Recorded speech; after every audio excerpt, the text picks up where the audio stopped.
Para onde quer que vá, eles vão atrás. Vai para a cozinha, eles seguem o seu passo. Senta-se no chão, eles gatinham até ao seu colo. Levanta-se, eles apoiam-se para ficar de pé e cambaleiam atrás de si. Você é o sol deles, e eles estão em órbita permanente. E há dias em que essa é a coisa mais adorável que alguma vez viu. E outros dias, daria quase tudo para poder caminhar de uma divisão para a outra sem ter uma pessoa pequenina agarrada à sua perna. Mas aqui está a pergunta que ninguém faz. Por quê? Não é perguntar por que é que os bebés são tão apegados. Essa é a pergunta errada e leva a respostas erradas. A verdadeira questão é: o que está realmente a fazer o cérebro do seu bebê quando ele o segue? Qual é o mecanismo de desenvolvimento que está a funcionar por trás daquilo que parece ser um simples apego? Porque há algo a acontecer nesses momentos. Algo que os investigadores passaram décadas a tentar compreender e sobre o qual a maioria dos pais nunca ouve falar.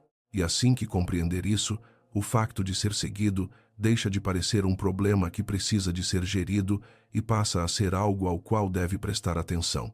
Algo que lhe diz em tempo real exatamente onde está o desenvolvimento do seu bebê e o que ele precisa de si neste preciso momento. Isto aplica-se desde os cerca de 8 meses, quando a maioria dos bebés começa a gatinhar, até sensivelmente aos 3 anos de idade. Mas se o seu filho for mais velho ou mais novo, continue a ouvir, porque o mecanismo por trás do comportamento de seguir começa antes de gatinharem e ecoa pela infância fora e muito além dela. Vamos começar pelo aspecto que muda tudo.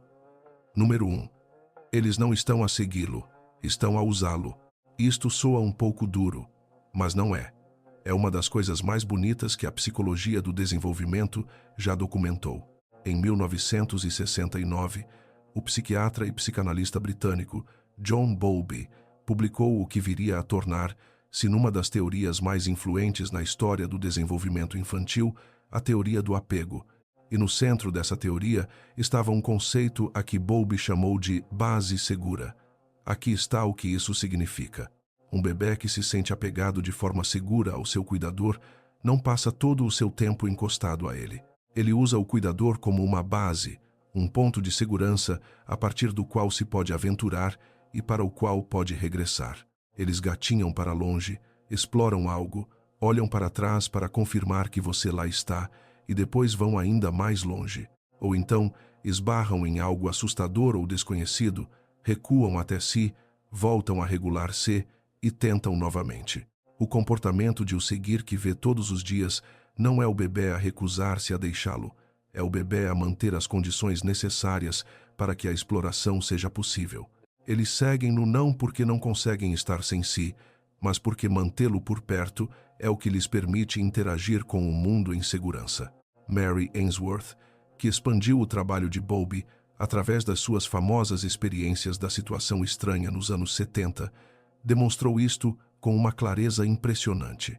Os bebés com apego seguro, aqueles com os resultados de desenvolvimento mais saudáveis, não eram os que se agarravam às mães com mais intensidade.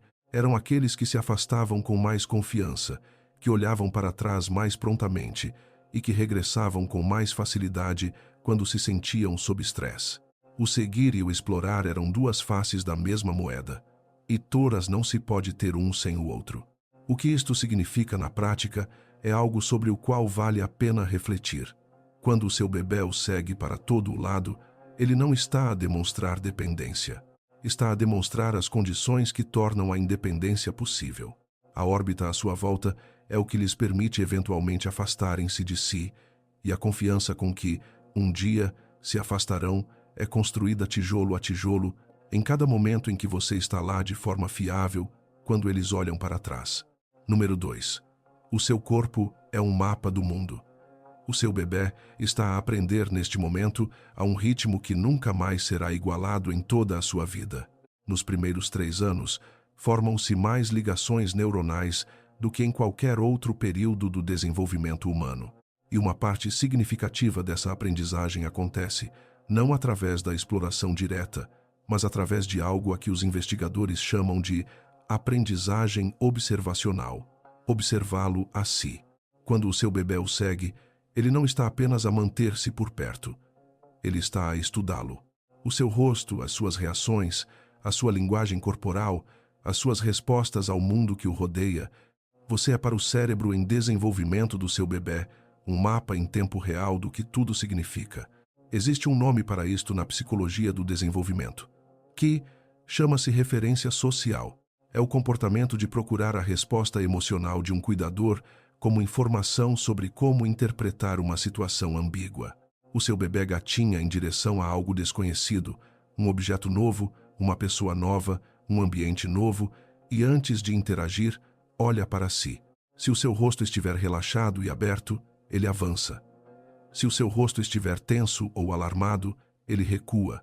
Ele está a usar a sua resposta emocional como um guia para um mundo que ainda não tem experiência suficiente para interpretar sozinho. As investigações das experiências do abismo visual, uma série clássica de estudos dos anos 60, em que os bebés eram colocados numa superfície transparente sobre uma queda aparente, demonstraram a referência social com uma clareza notável. Quando as mães do outro lado do abismo mostravam expressões de medo, quase nenhum bebê atravessava.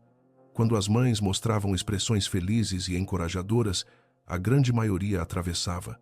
O comportamento do bebê era determinado quase inteiramente pelo rosto do cuidador. É por isso que segui-lo não é apenas uma questão de proximidade. Trata-se de acesso à informação. O seu bebê precisa de estar perto o suficiente para ler o seu rosto, para monitorizar as suas reações, para o usar como o modelo interpretativo através do qual o mundo faz sentido. Cada vez que o seguem para uma nova divisão, eles estão a levar consigo o seu leitor de mapas, e isto significa algo importante. O rosto que mostra ao seu bebê à medida que avança no seu dia, a expressão que carrega quando está cansado ou sob estresse ou frustrado com algo que não tem nada a ver com ele, está a ser lida constantemente e está a moldar a forma como ele compreende o mundo. Não é para o obrigar a encenar uma felicidade que não sente, mas sim para que compreenda o peso daquilo que a sua presença comunica e para que seja intencional em relação a isso sempre que puder. Número 3. Eles estão a descarregar para o cérebro tudo o que você faz. Existe um tipo de neurônio no cérebro humano que os investigadores descobriram por acaso nos anos 90, enquanto estudavam macacos, e cuja descoberta mudou a nossa compreensão de como a aprendizagem funciona. Os neurônios espelho, células que disparam tanto quando um animal executa uma ação, como quando observa outro animal a executar a mesma ação. Neurônios que, de forma bastante literal, espelham o comportamento observado. Nos bebés humanos, o sistema de neurônios espelho é um dos sistemas neuronais mais ativos e de desenvolvimento mais rápido nos primeiros anos de vida. E o que isso significa em termos práticos é o seguinte: o seu bebê, ao segui-lo pela casa, não está a testemunhar a sua vida de forma passiva. Ele está a fazer uma simulação da mesma. Cada vez que pega em algo, pousa algo, abre uma gaveta, lava as mãos, carrega alguma coisa de uma divisão para outra, os neurônios espelho do bebê disparam como se ele próprio estivesse a fazer isso. Eles estão a ensaiar os seus movimentos. Estão a construir os padrões motores, as sequências, a compreensão de como os objetos funcionam e como as pessoas navegam no mundo físico. Isto é, a aprendizagem por imitação, e é o principal mecanismo através do qual os bebés humanos adquirem a grande maioria das suas primeiras competências, não através de ensino direto, mas através da observação e do ensaio interno. Um estudo de referência do psicólogo do desenvolvimento Andrew Meltzoff descobriu que bebés com apenas 14 meses imitavam ações que tinham observado até uma semana antes, demonstrando que a aprendizagem observacional na infância envolve não apenas a cópia imediata, mas o armazenamento e a recuperação ativa do comportamento observado. O seu bebê não está apenas a ver, ele está a guardar na memória. O que isto significa é que segui-lo é educativo. Cada divisão em que entra, eles entram consigo e o cérebro deles está a processar as imagens. Cada tarefa que completa na presença deles é uma lição que os seus neurônios, espelho, já estão a codificar. Você é, quer pense em si mesmo dessa forma ou não, o currículo principal do seu bebê, e ele está a segui-lo porque a proximidade consigo é exatamente a mesma coisa que o acesso à aprendizagem. Número 4. O seu cheiro é parte do motivo. Este ponto surpreende a maioria dos pais, porque tendemos a pensar no ato de seguir como um comportamento visual e motor. Eles veem no mover-se, eles seguem-no. Mas uma parte significativa daquilo que ancora o seu bebê a si e o impulsiona a manter a proximidade é algo muito mais primitivo do que a visão, o seu cheiro. Os bebés humanos conseguem identificar o cheiro da mãe poucos dias após o nascimento, não semanas, dias. Uma investigação publicada na revista Chemical Senses concluiu que os recém-nascidos demonstravam uma clara orientação preferencial para o disco de amamentação da sua mãe, em detrimento do disco de uma mulher desconhecida. Logo aos 2 dias de vida, o sistema olfativo, o sentido do olfato, é um dos sistemas de desenvolvimento mais avançados à nascença e desempenha um papel na formação do apego que a maioria dos recursos sobre parentalidade nunca menciona. À medida que o seu bebê se desenvolve e começa a segui-lo fisicamente, o cheiro continua a ser uma força contínua e silenciosa por trás desse comportamento.